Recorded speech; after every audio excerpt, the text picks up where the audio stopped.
So yesterday we were discussing about distribution network design. I'll start from there again.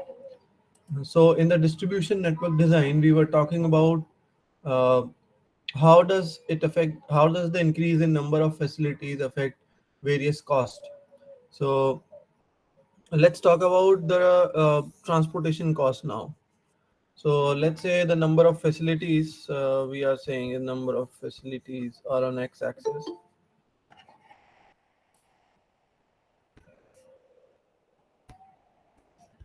There on x-axis. On y-axis, you have transportation cost. I'm writing it as TC. Okay. So as I increase the number of facilities, what should happen? Any idea? Can anyone make a guess? If I increase the number of facilities, what will happen to the transportation cost? Sir, it will increase, I think. Yukta Yukta says it says will it increase. Because, sir, if facilities would be more, then inventory and other things would be also more. So there would be more raw materials to transport. That's Okay. why. Okay. It Is would be there an easy echo? to transport the product as the facilities are in large number at large places. Okay. Uh, Anyone else? I won't say you are wrong. I won't say you are absolutely right. You are partially right. Let's see how. See, uh, let's say we've got manufacturer over here and we got suppliers, and this is supplier, manufacturer, and distributor. Okay, then there are distributors.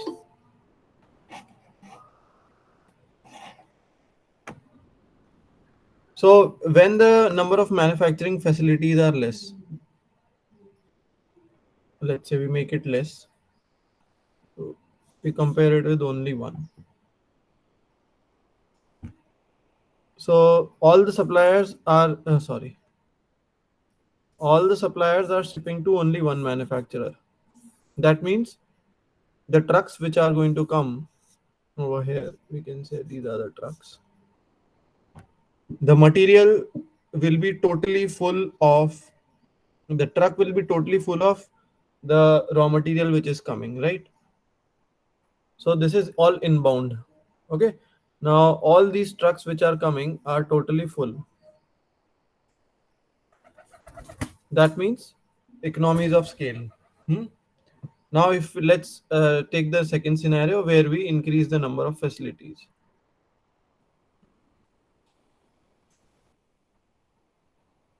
Now, what will happen is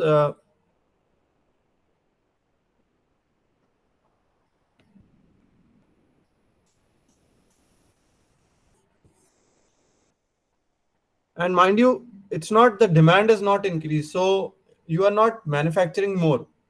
It's just that the manufacturing facilities have increased and the capacities got divided. So if there's one manufacturer and 1,000 units is, let's say, the total demand by the customer. So earlier only one manufacturing plant was making all the 1,000 units. Now those 1,000 units are divided among four different plants, and let's say now each plant is making 250 units. That means the truck which will be going from supplier to manufacturer will be partially empty. Okay.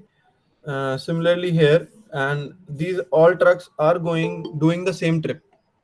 The distance is not changing from the, let's say this was the first manufacturing facility which we were talking about. So distance did not change, but the truck is now not full. When the truck is not full, the per unit cost of transportation is going to increase or decrease.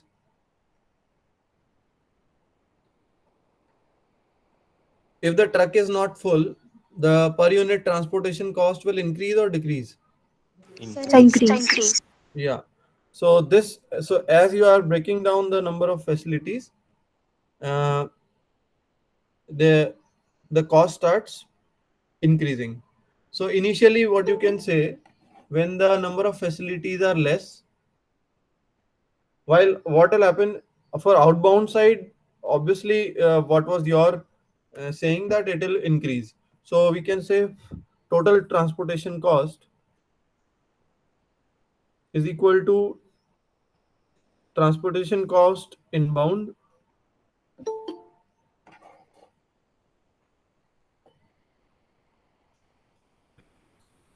and transportation cost outbound. So this is total and outbound. So inbound and outbound means from supplier to manufacturer is inbound, and from manufacturer to customer, these are the customers. From manufacturer to customers, they are outbound cost.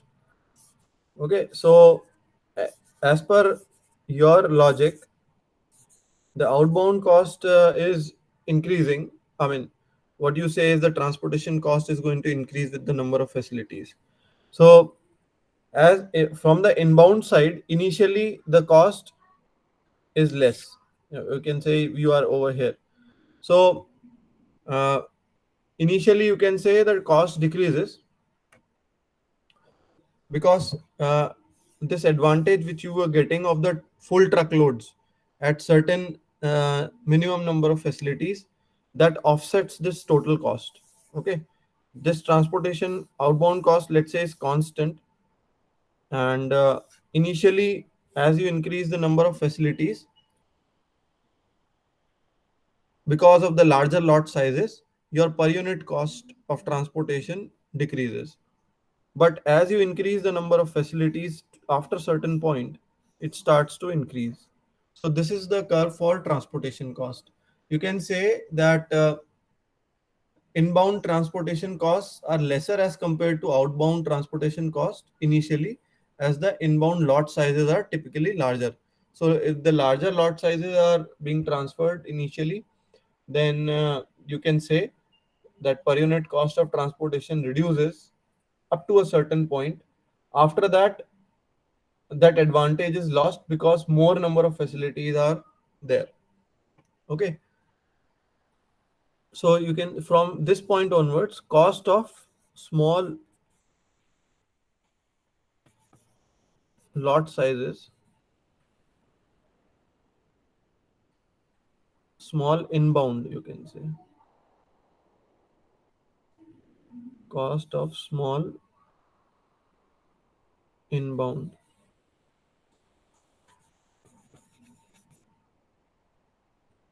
lot sizes dominates from here.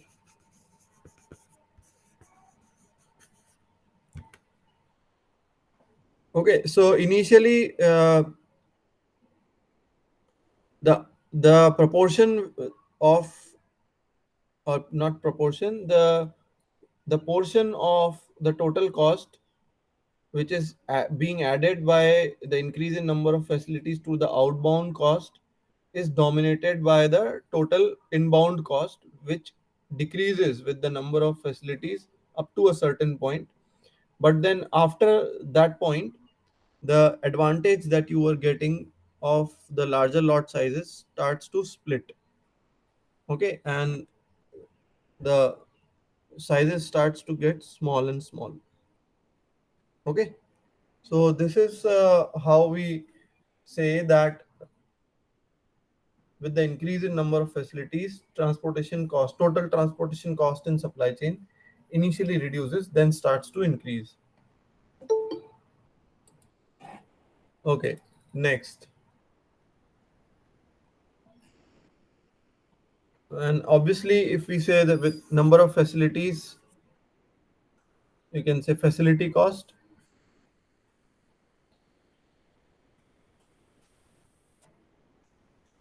versus number of facilities.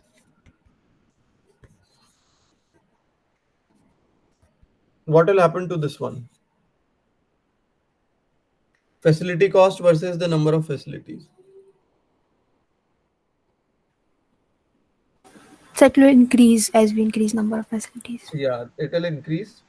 And initially it is linear, and after that it becomes exponentially high.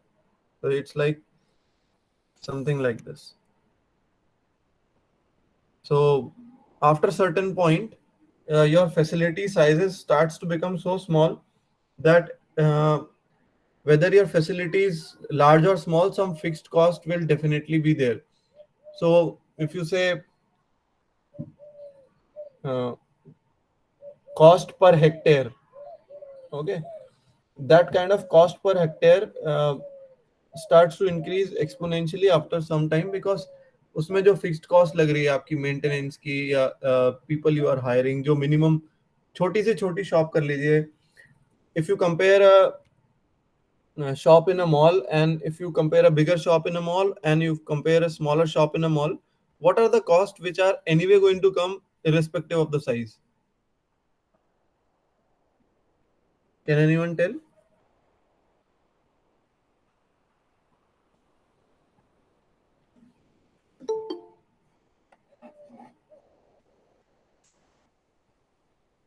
Can anyone tell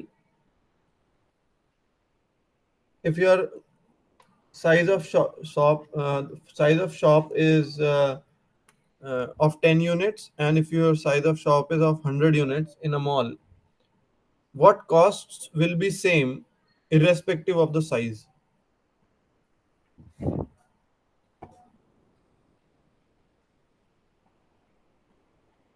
Anyone?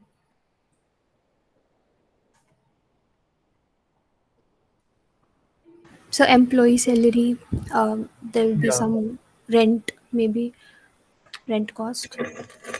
Rent may be there, uh, but rents are generally uh, size based. But one thing that's for sure is going to be, at least you need one person. If the size of the shop is bigger or small, one person you definitely need. Some minimum electricity bill you definitely will have to pay irrespective of the size. Hmm? Some maintenance charges will you'll have to pay irrespective of the size of the shop. You can again split the maintenance charges into several heads, and one of the head will be constant. So that's what happens once you increase the number. The per unit cost which you are going to pay, overheads, will become constant, and they'll keep on increasing more and more as you increase the number of facilities. Okay, so then we go ahead.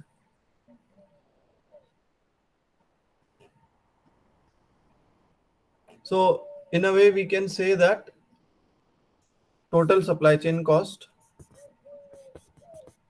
which is inclusive of inventory, transportation, facility, and information, it decreases initially and then starts to increase with the number of increase in number of facilities.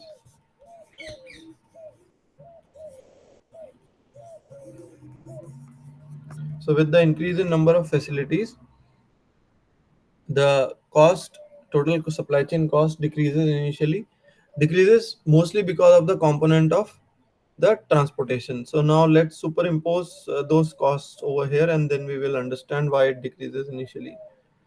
So we can see that as we have seen, the facility cost will be somewhat like this.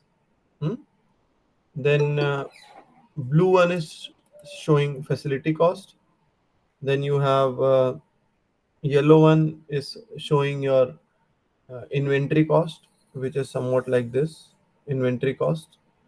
And then you have transportation cost, you can say with the purple, which is somewhat like this. So because of the together interplay of these three curves together gives you this red one over here. This is the cost of total cost. This is the curve of total cost versus the number of facilities. Okay. So the idea is to find out the point where we should be operating. This one. This point will give me that one where my total supply chain cost is minimum. Okay. Then how does variation in logistics cost and response time change with the number of facilities. Let's see that.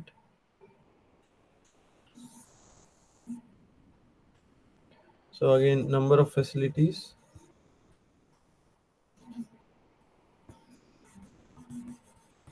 versus uh, we can say two things over here: response time and total logistics cost. So here, this is the response time.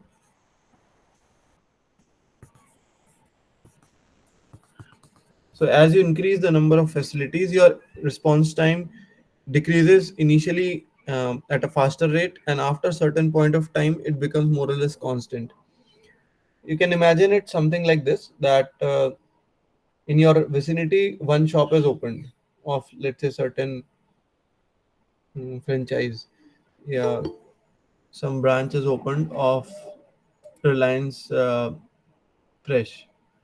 Okay, so it will be closer to your house. Earlier you had to go 10 kilometers, but now you have only have to go 5 kilometers.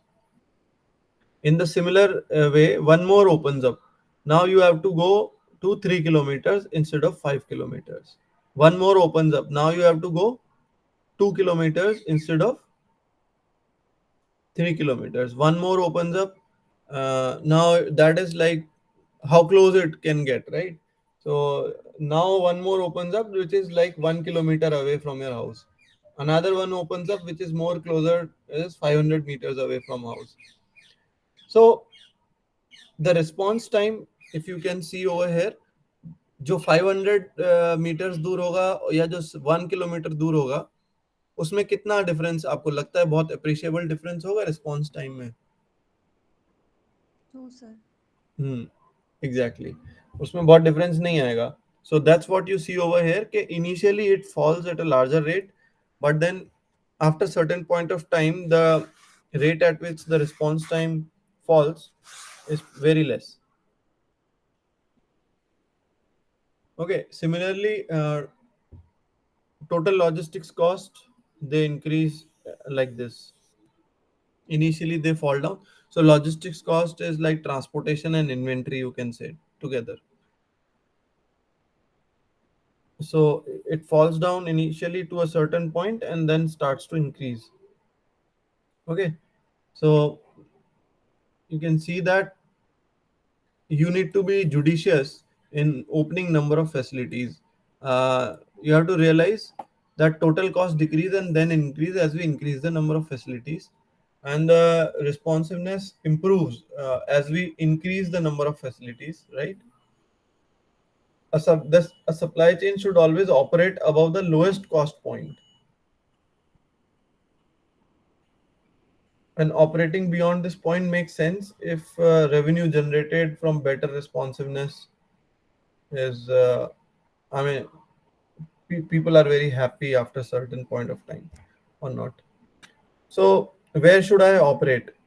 I should know that if I operate at this lowest cost over here, I can afford to have a bit of higher response time as compared to that if I was doing over here, because यहाँ पे logistics cost आपकी बढ़ गई है from this one. If you compare these two, your logistics cost is higher. For a 2% increase in response time, you are paying much more increase in the logistics cost. So ऐसा नहीं है कि हम customer को एकदम बहुत ही high response time दे दें and at the same time you are increasing your logistics cost. You have to be judicious in doing that कि minimum point के आसपास ऑपरेट करेंगे.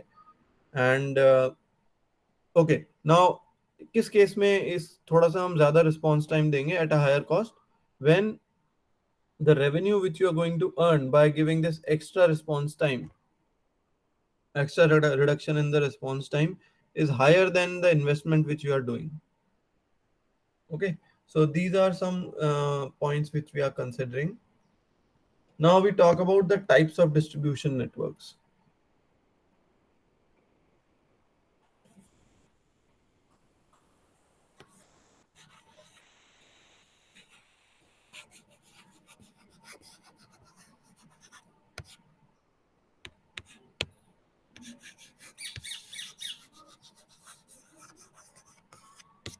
Types of distribution networks. So there are several types of distribution networks.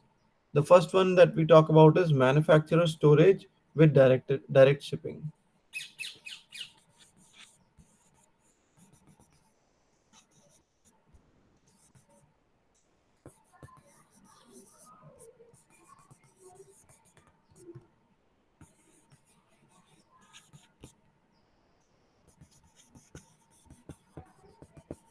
Manufacturer storage with direct shipping. Uh, can you give any idea about it? Manufacturer storage with direct shipping.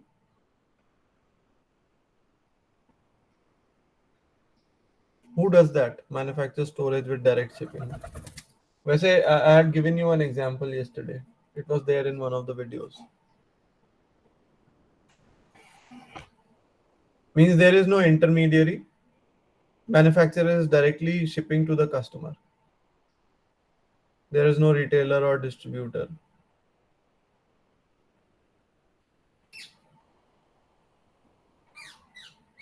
Anyone? Can you find out how can you purchase Tesla? All of you know Tesla car, right? Electric cars of Tesla. So can you people tell me how can we purchase Tesla?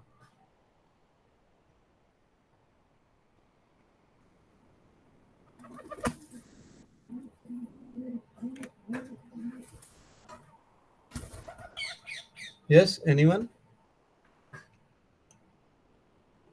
See, Tesla,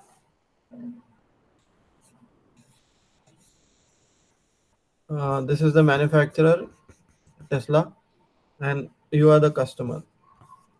So you have to directly place an order and he'll directly send it to you. There is no physical retailer or distributor involved. But how do you place an order? There has to be an intermediary, which could be a person who's maintaining the website. So this, if this website is owned by Tesla, it goes over here, okay, and it becomes part of the manufacturer. In case if it has been given to third party, the information exchange is happening. Okay, customer is placing an order. The person who's maintaining the website of Tesla is receiving the order. You can call also and walk into their uh, some showrooms are obviously there, but where you don't purchase over there, place an order, and then this information aggregator will send the information to manufacturer. So of course here we can safely assume that since the cars, Tesla cars, are so expensive, manufacturer can afford to have their own setup of information technology. So even this virtual retailer may not be there in Tesla. But now let's come to our online shopping. What is that?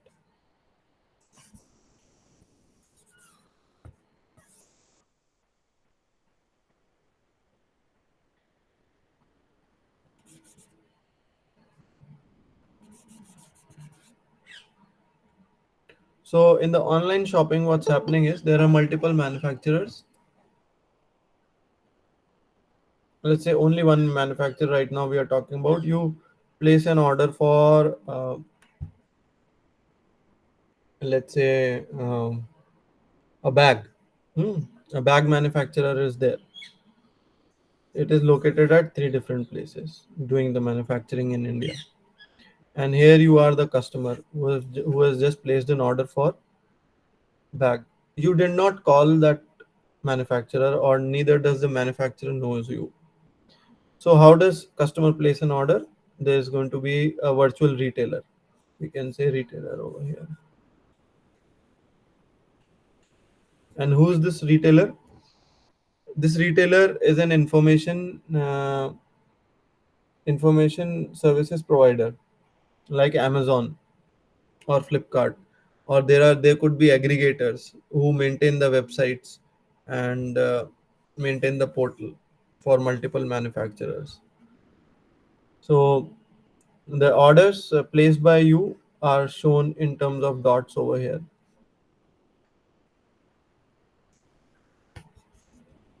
Okay, and this information is then communicated to the manufacturer. Manufacturer sends the product directly to you. Okay, so this is, you can say, manufacturer storage with direct shipping. What are the advantages of this kind of network? Can anyone tell? What do you think are the advantages of this kind of network? How do we analyze this network? As I did talk about it yesterday, that there are six components of customer service and four components of cost. So customer service and cost. Now, can you tell me what are those components? What are the six components of customer service? Can you tell anyone?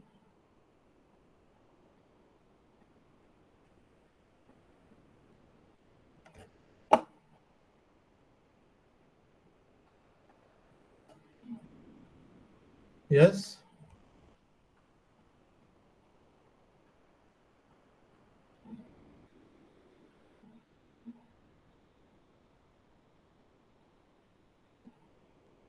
Shubhangi, Ritika, Yukta, Varun, Shrija, Lokesh, anyone? What are the six components of customer service which you have to take care while you're designing the distribution network?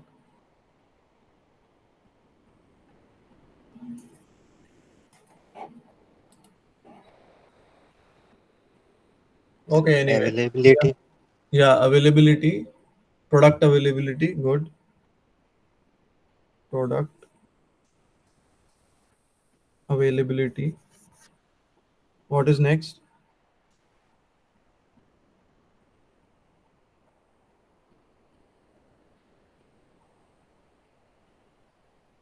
Anyone else? Sir, time response, like Yeah, Yeah, response. response. Response time, yes, sir.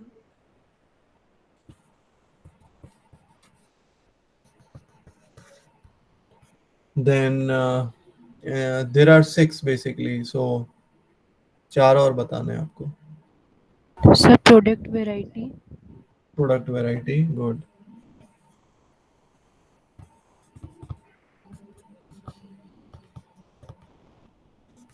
Product variety. After sales services. Uh, that's basically your returnability. We can say that returnability. We'll put that in, or customer experience. Let's say, see, customer experience. Customer experience. Two more. Two more.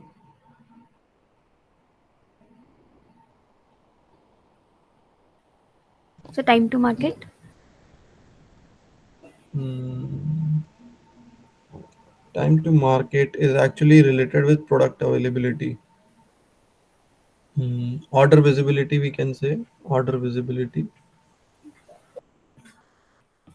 Order visibility. And the last one is returnability. Returnability. Okay. So these are the six components of customer service. Then what are the four supply chain cost? I think everyone should be able to tell that.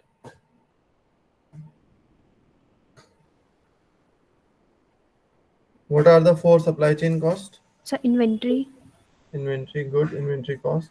facilities, Facilities, transportation, and information. good.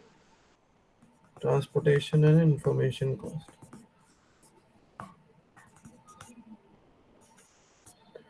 Okay, that's good. Now, let's try to analyze this manufacturer storage with direct shipping with respect to these different attributes. Okay, what now? Let's say product availability. We talk about product availability. Hmm.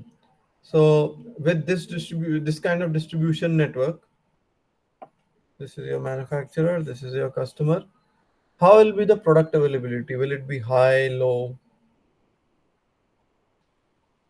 How do you think the will be the product availability?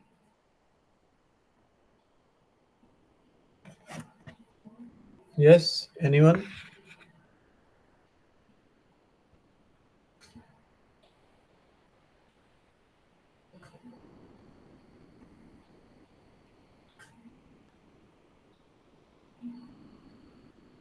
Product availability. I want all of you to answer or give your Give response.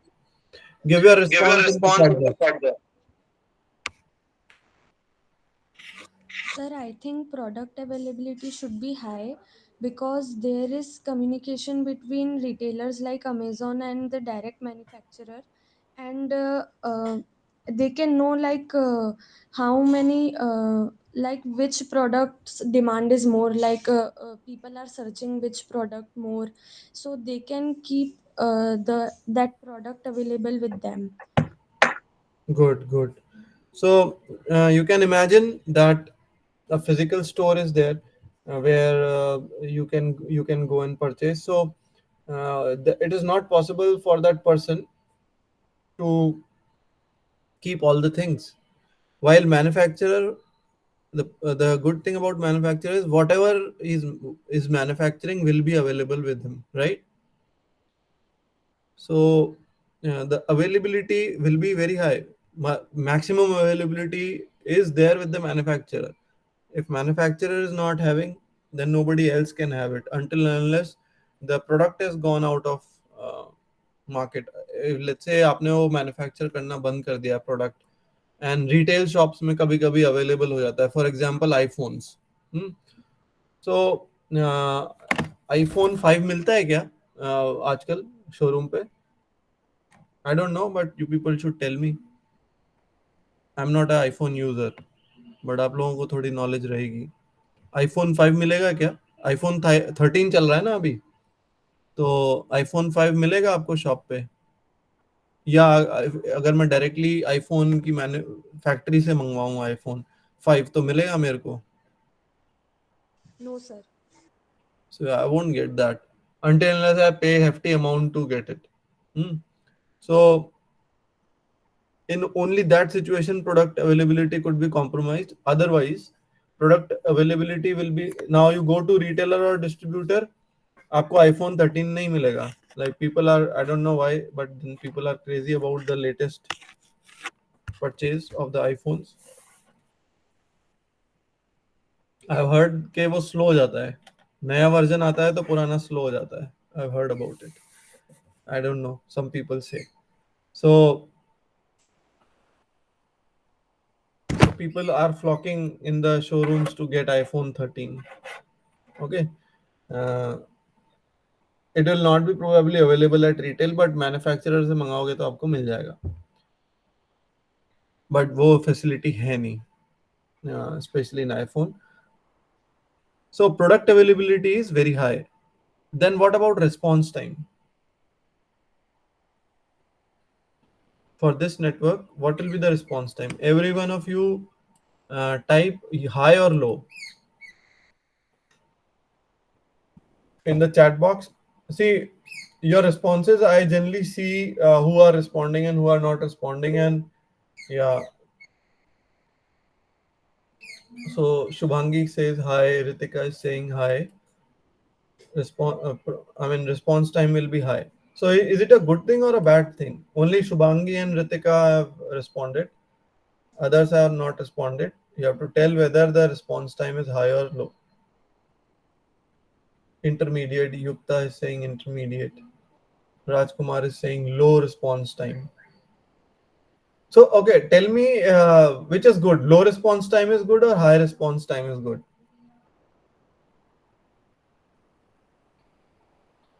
Yes, Shubhangi? Low response time or okay, low is good, right? Yes, sir. But in this case, what's happening is the manufacturer, nobody is keeping inventory in between. All the inventory is there with the manufacturer only. Okay. So Manufacturer is not located close to your house, but a retailer or a distributor might be located close to your house, and when they are not there, the distance is high, and the response time would be low in this response time would be high in this case, which is not good.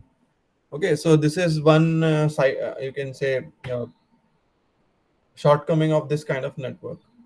What about product variety? The product variety which can be offered to the customer in this kind of network would be high or low? High. Shubhangi says high. Anyone else? Srija says high. Yukta says high product variety. Why do you, any one of you can answer this? Why do you think that product variety which can be offered will be high? So because there will be no restrictions of having that product stored at a place, that because at the manufacturer they can have any number of product at a Very good. centralized inventory. Very good. Very good. Okay, so we've talked about product availability, we've talked about response time, we've talked about product variety. Now, customer experience. So, what kind of goods the customer experience, you can say, will be good, and what kind of products the customer experience will not be that great?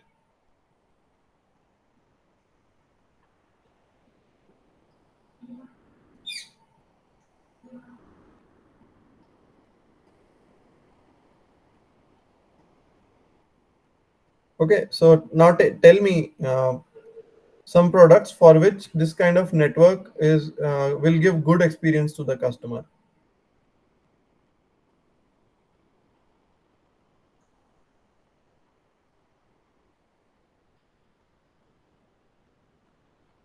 Yes, I want I want answers. answers. Sir, products like electronic gadgets like mobile phones and this, we know all the specifications and all.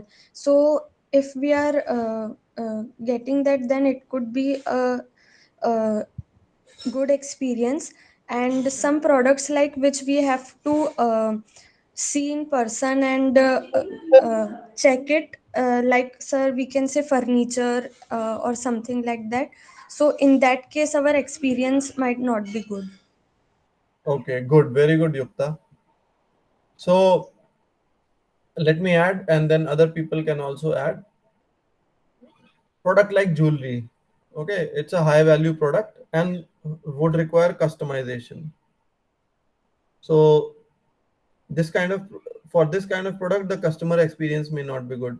But for the products which are pretty standard in nature, whether you purchase it from your nearby shop or from manufacturer, it is irrelevant, and they are not time sensitive as well. For example, you buy detergent. Okay, you can buy detergent directly from a manufacturer, but not you can wait also. But in jewelry, you can wait for jewelry, and that's what you do generally. You give the order, and generally, but at times the big jewelry showrooms, you can go and walk in and purchase also. So in that case, online ordering may not be a good experience. The products are of high value, and so products with high value and high customization are totally discouraged in this kind of network. If anyone's doing this, the product, you have to provide a very personalized approach, like you're purchasing Tesla. So it is a very personalized approach that they adopt. They talk to the people, and you can call them, you get a personal representative for that. Okay, but then if you are ordering detergent, or if you are even if you're ordering mobile phones which are pretty standard, means if you already know the specifications, you don't have to even try it in your hand. Nobody gives you the phone to try and open it and then check it, right? You either you purchase or don't purchase. There is nothing in between. uh, of course, you can go to showrooms and check their feel, but not every model will be available that way, and not every company can do that. Okay, so the product, for certain type of products, the customer experience may be good, and for certain kind of products, the customer experience may not be very good. So it is good for home delivery, but it can suffer if order from several manufacturers sent as a partial shipment. This is another thing. uh, Partial shipment कैसे होगा?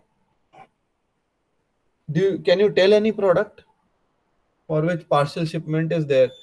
Partial shipment means, let's say you have to assemble something, you have to make something. You have one choice, that the manufacturer, you can walk into a place and get it made the way you want it, or the manufacturer will send that in different parts to you. And when all the items are received, then only the product will be complete.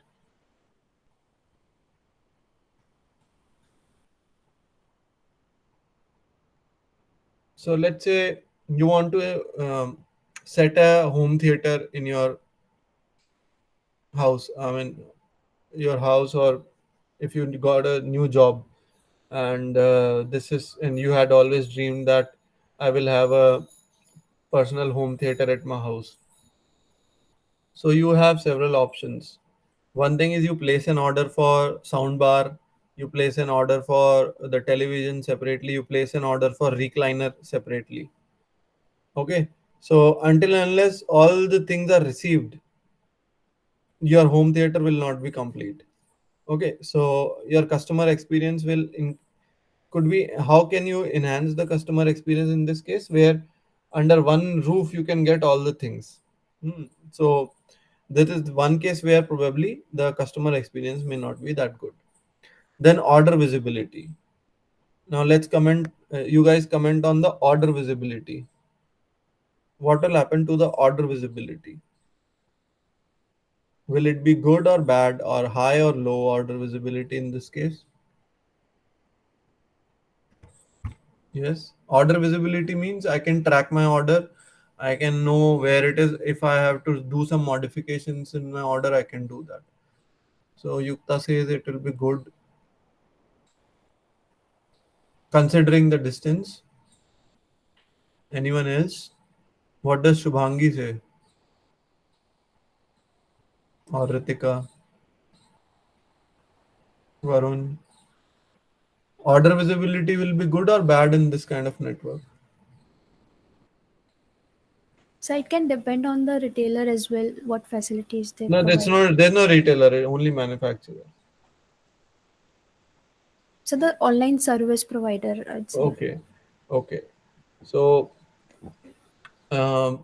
if, let's say, if it is passing through too many distribution centers, you would get an idea. Not say too many, at least few distribution centers where the product is logged.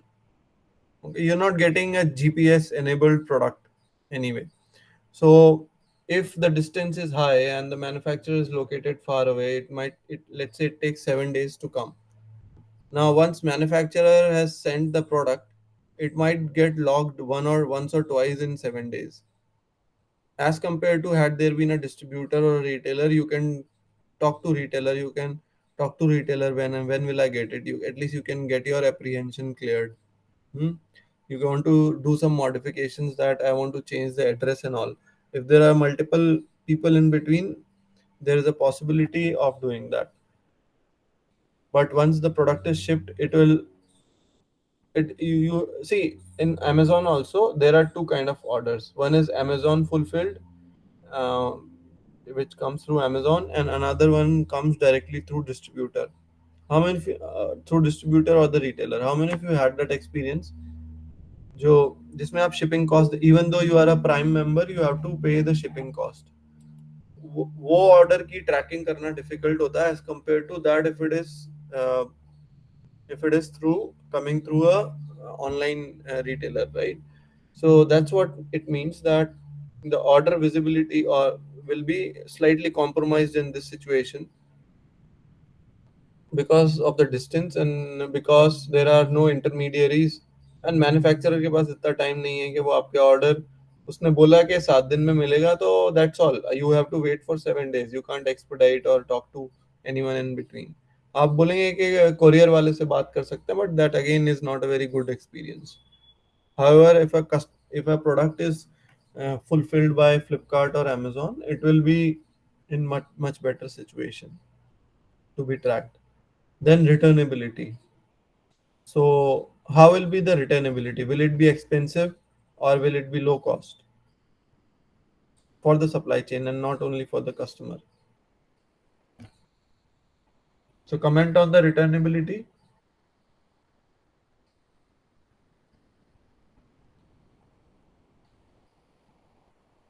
Will it be expensive or low cost? Returnability of the product.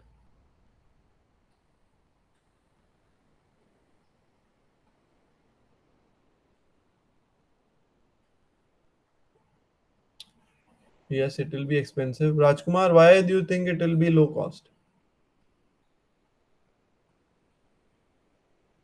Rajkumar, you're there. Yes, sir. So why do you think it will be low cost? I was thinking in terms of like the cost it will cost to the supplier. Okay, okay. So it is actually it will have higher cost because it is located far away and individual order will be, अगर पास में होगा तो क्या होगा, let's say retailer के पास से return हो रहा है तो रिटेलर क्या कर सकता है, he can wait for some time and club multiple returns together and then send it to manufacturer. But इसमें मैन्युफैक्चरर को इंडिविजुअली पिक कराना पड़ेगा, right? Also returnability might be questionable because in retailer can you can actually argue with retailer that you have sold me some product like this and that, and uh, he can try to convince you it is not covered in warranty.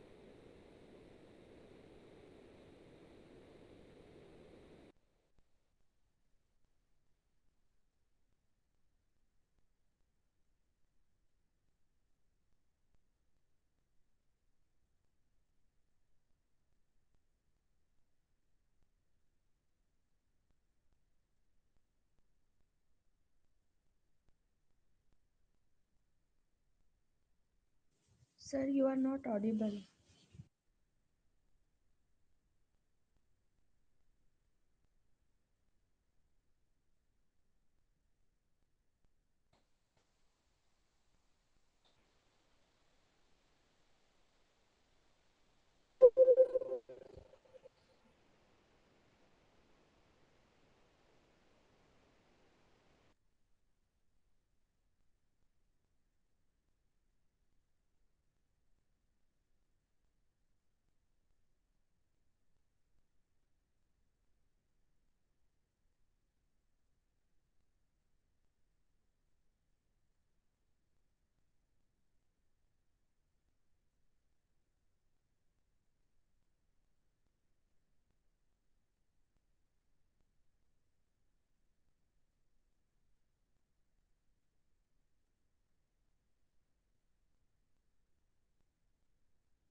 So I lost my connection there. So we'll continue our lecture tomorrow. The light is not there, so that's it for today and you can give your attendance.